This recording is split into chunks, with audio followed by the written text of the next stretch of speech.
Can you expand on when you say we don't have the knowledge and skills to do this? Could you repeat your question? You talked about Arthur's and the lack of diversity with Arthur's when we talked about pre-civil civil rights era. And then you talked about the teachers don't have the knowledge and skills to implement this Common Core and the lack of experience in this. Okay, absolutely. Mr. Chair, representatives, there are two parts to this, I think, two parts to this question. What concerns me about this particular provision, as I said before, is that it's highly prescribed what kind of literature is going to be included in these standards. Yes. 80% of the literature that students are going to have access to is from this very narrow band. That causes me a great deal of concern because there's a whole host of valuable material that can be used to teach skills necessary for kids to get that high level of rigor. That's a grave concern to me, particularly given that every school is a reflection of the community that it's in. You go to any school district, it looks like a community. It just does. And if you take away the ability for that district to reflect its own community by prescribing something such as this, I think it's misguided at the least. Let's talk about teacher skill.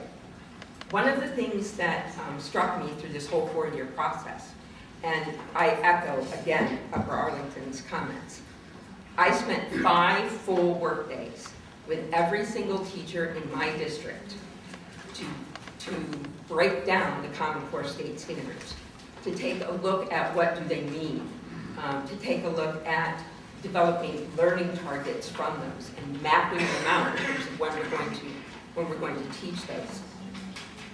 I have to tell you that I had to do a lot of professional development along with that as well, because our teachers, and they'll tell you this because they told me this, we're not curriculum writers. That's what they said, we're not curriculum writers. And so they really need to be led through that process. So there's a lot of things that are tied up with this that I'm not sure everybody understands. Mr. Chair, follow. Yes, sir. You know, thank you, because earlier I asked the superintendent from Upper Arlington about the time commitment. And you're the first person that actually gave us a time frame of 5 full days. And teachers are swamped now with the code. From those and mapping them out in terms of when we're going to teach those. I have to tell you that I had to do a lot of professional development along with that as well, because our teachers, and they'll tell you this because they told me this, we're not curriculum writers. That's what they said, we're not curriculum writers. And so they really need to be led through that process. So there's a lot of things that are tied up with this that I'm not sure everybody understands. Mr. Chair, follow. Yes, sir. You know, thank you, because earlier I asked the superintendent from Upper Arlington about the time commitment. And you're the first person that actually gave us a time frame of 5 full days. And teachers are swamped now with the curriculum and everything else they can do. Tell me how they will be able to handle this time commitment with the Common Core coming into the classroom. I will tell you that the upfront time has been enormous. I'm just going to say it right up front. Absolutely. But they've done that now. Now we're on the tail end of that, and now we're looking at assessment. So now what this bill would do is this bill would ask us to do that all over again. And they'll all look at me, as they always do, and say, okay, you said this was going to be the only time I had to do this. So there's that, and that's a big thing. Mr. Chair, follow. So in fact, I know some of my friends are educators, and what you're telling me, it goes from a 50-hour work week to a 60-hour work week, the Common Core and the implementation of what they have to teach. Mr. Chairman and representatives, in addition to that, I had to take teachers out 5 full days. And if there are any teachers here in the room that can attest to, not only do you have to be out, but you have to really do double the work because you're creating lesson plans for substitutes. You're doing all of that work, and then you're still doing the work of the classroom. So it is an enormous burden. Thank you, Mr. Chair. Thank you. Representative Thompson. Good morning. Thank you, Mr. Chairman. Getting in a little late on your testimony here. I had a sick wife this morning, so I'm sorry for the delay. Do you have a sense, one of the things that I heard about the Massachusetts standards in particular, since they were written with more teachers participating, communities, parents, et cetera, that they are easier to understand than the Common Core, which requires a whole fleet of consultants to come in and train teachers because of the difficulty of absorbing them. Has your district had to employ consultants to help you come in, and any sense of how that's impacted your financial status? Mr. Chair and representatives, thank you for the really great question. First, let me say that the use of Massachusetts' standards, they're Massachusetts' old standards. Currently, Massachusetts is working under the Common Core. I will tell you that the only consultant that Oregon City Schools hired was me. We did access a lot of resources through the Race to the Top grant. We are a Race to the Top district. But those resources were all local. They were already embedded, like, for example, personnel from the ESCs, people from the state support team. So there were already resources that were already there. We did not hire any national speakers. We did not send our people to any major conferences. What we did was really take a look at in-house and get our PD for that. Yes, sir. Thank you, Mr. Chairman. Okay, better understand because I'm getting up to speaker. So you're the hired consultant for the school system, or you were formerly always been in the school system? Mr. Chair and representatives, I am the Director of Teaching and Learning for the district. I'm already, this is a new part of the job. Go ahead. So the monies were already embedded in the school system. How did that represent a change from the previous school year? I mean, from the inception, can you give us an idea of how much a year the cost is for the process of adopting the Common Core standards and the teacher training, et cetera? Or did you, I'm sorry, if I can continue. Did you get Race to the Top money that made that possible, and did you also get straight A money? And Mr. Chair and representatives, another good question. We used about $225,000 of Race to the Top funds to carry out this particular process. That included release time for teachers. That included materials such as trade material for them to read. It also gave us time to create curriculum maps and those types of things, and other documents related to that. We also did apply for and receive a straight A grant, but that was for developing student learning objectives for teachers as they go through the new evaluation process. It's difficult for me to try to pinpoint how much money we've spent simply on Common Core because all of our activities have been in concert with everything else, like teacher evaluation and all of that whole thing. So it's all been kind of tied together in a very large bundle. Thank you. Representative Beatty.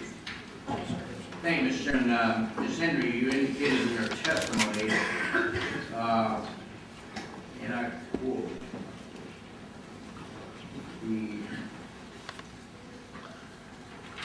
instead join the thousands of teachers and administrators who are right now engaged with the most significant educational change process to occur in Ohio in 4 generations. Mr. Chairman, Ms. Henry, I'm going to give you a scenario like to ask a question. The scenario is that the governor and the state school board accepted a plan called Common Core that had not been implemented anywhere prior to acceptance. It was a plan that we are still trying to figure out who paid for, who authorized, who wrote.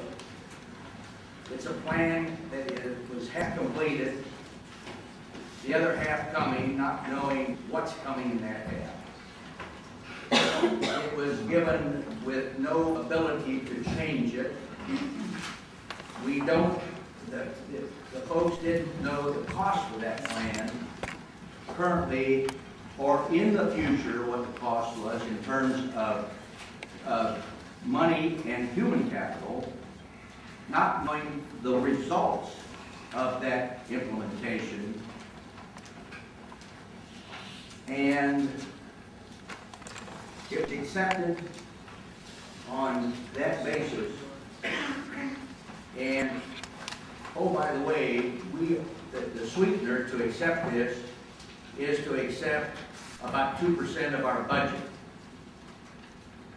If the superintendent of the Oregon School District were to go to his school board with that kind of a proposal, what do you think would have happened?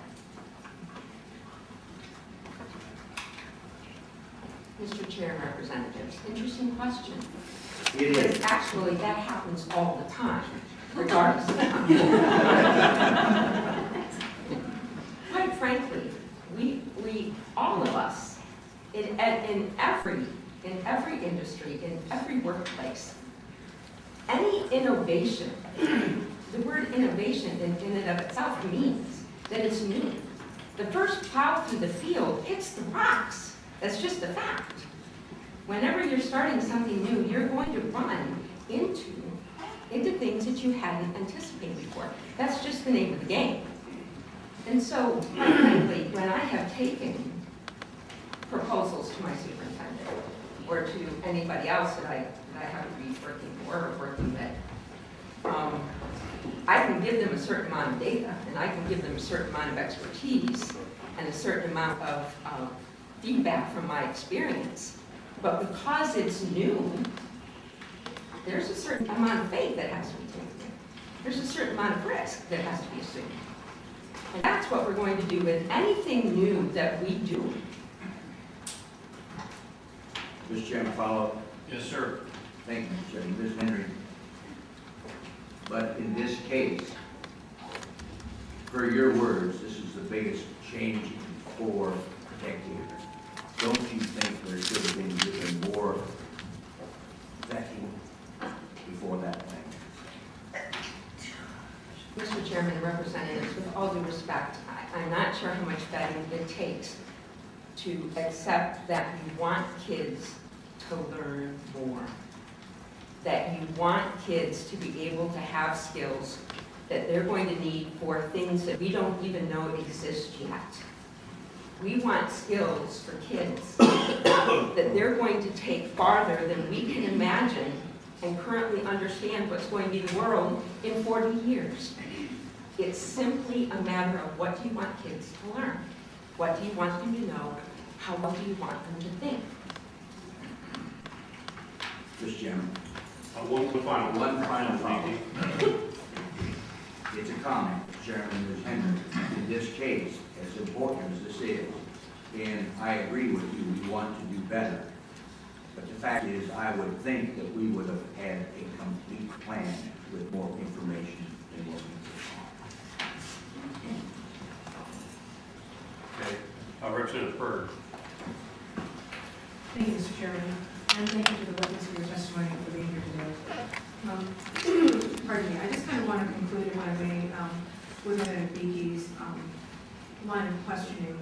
So we've heard this several times in terms of how Common Core came to be, and numerous concerns about who wrote it, who requested it, where it came from, that whole list of questions that Representative Beakey just presented.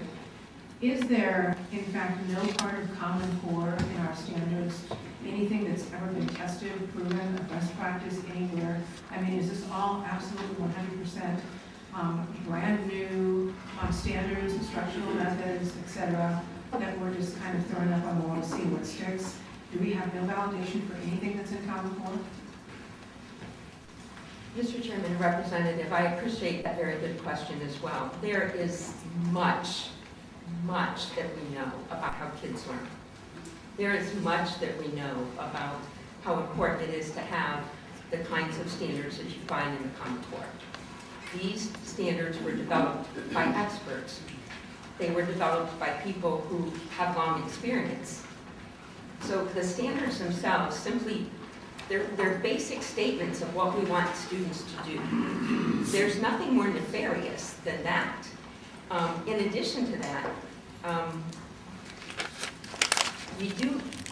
I appreciated the superintendent's words about latitude. I think the standards are a first step. How do you teach the standards, in my mind, is actually more critical. How engaged are students in learning?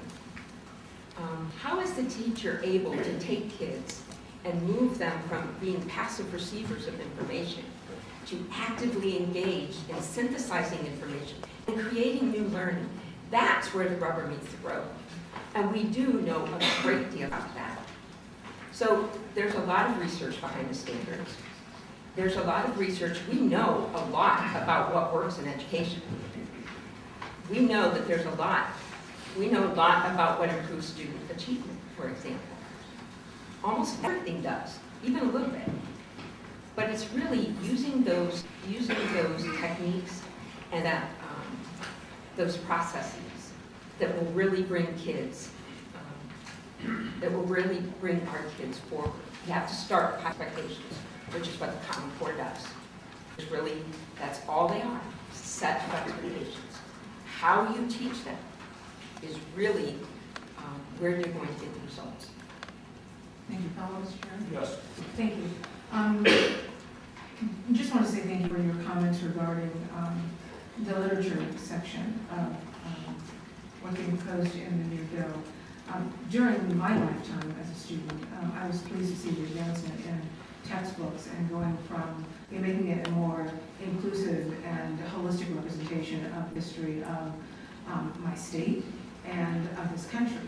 And I fear that the directives that are coming out of the new legislation, this is yet another area where we are literally turning the clock back on not just education and how and what we are teaching, but what we're exposing our children to and what we are most specifically depriving them of. Most certainly in school districts where we have majority populations, majority minority populations, it's critical that they see themselves represented factually in the history and lessons that they're studying. But I think it is equally important for students who do not have that exposure and interaction with those kinds of students to have that as well, so that we can avoid some of the other social issues that we're dealing with in our country simply from lack of exposure and understanding of the contributions that we've all made to this country. So I just want to say thank you for that.